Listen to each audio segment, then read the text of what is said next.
مؤمن د مرګ پوری عمل او مهنت کوي.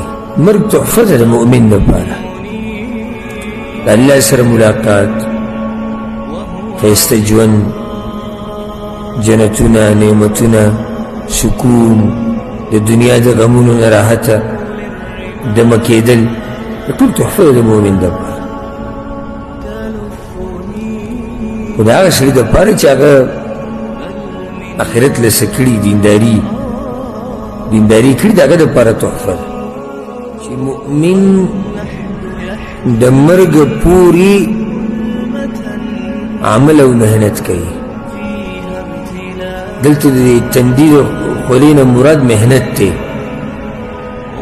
لکه بعض خلک وایي که نه وي چې د فلاني وي دا دومره مال ګټلی ده، وي د تندي نه یې خوله تلې ده، لازم دی چې خوله به دې تلي. نو څه معنا ده؟ تندي محنت یې ډېر کړی او دا ښکلی مطلب دی. یعنې مؤمن د مرګ پورې محنت کوي. دا د حدیث مطلب دی. او درېونه خبرې پکې دلته راځي. مؤمن دپاره وقفه نشته. یا لکه صوفیان چې وایي په دین کې یو درجه ده چې هغې ته وایي الیقین، وایي چې دې ته ورسېد نو بیا قصه ختمه شو، بس اوس وي دې مکلف نه دی، دې کې د الله بندګي نه کوي، څه خبره نه.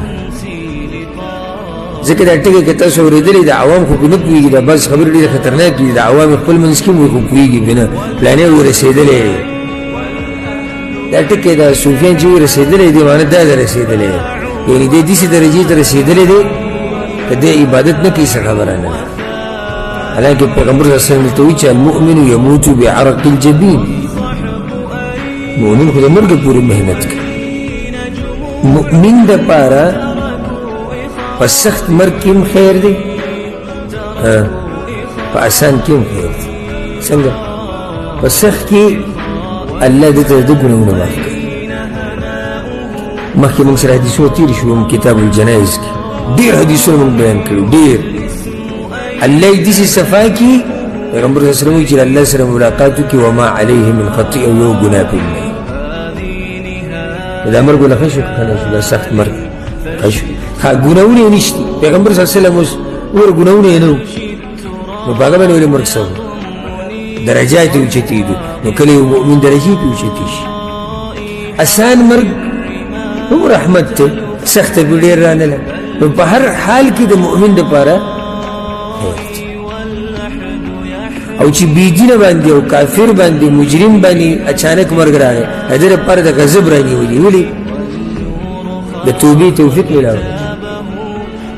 الله ورته غضب کړي دی، एकदम یې راونیو چې توبه ونه باسي.